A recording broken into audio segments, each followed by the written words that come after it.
We can easily underrate our own gifts and skills and abilities. Perhaps we've even been taught that it's not a good idea to affirm what we have to work with. Maybe we've been taught that we should always grovel, and that's humility. This isn't the case. So how do we uncover or unwrap our gifts? How do we discover what they are? Sometimes we need a close friend, someone who cares about us and knows us well, to communicate that.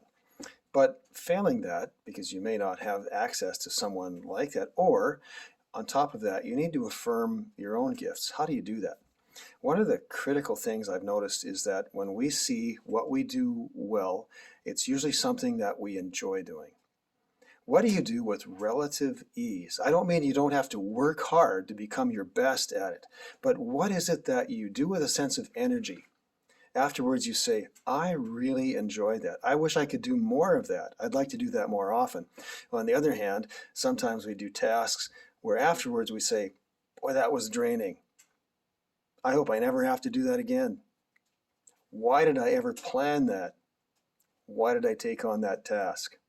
It's quite a contrast.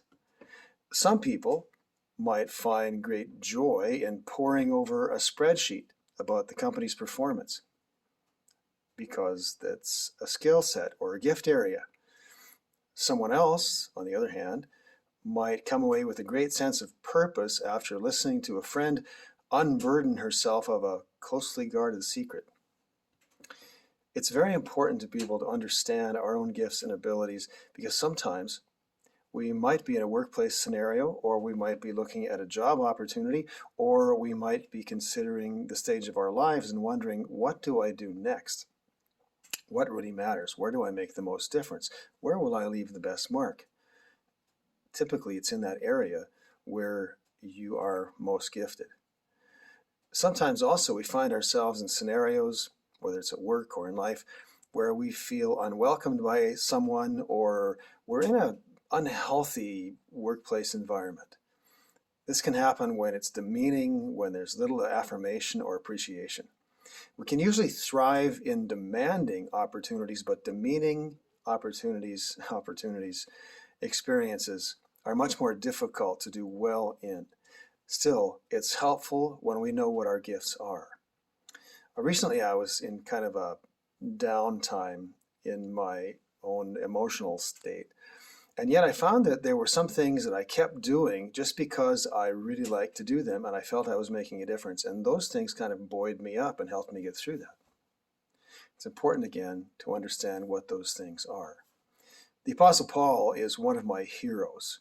And he made this statement that it was only because of God's very great kindness to him that he was given the gifts he had to lay foundation for people of faith.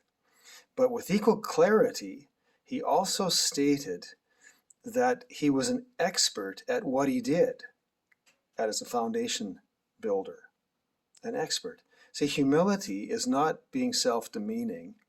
Humility is that combination of recognizing that we have limits, but also that we have some profound gifts that need to be used.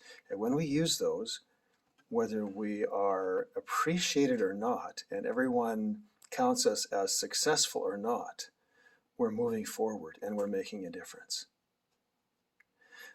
For other ideas about how to make this the best day of your life, please check out my book, The Best Day of Your Life, through Amazon.ca, Indigo.ca, or you can ask your local bookstore to order that.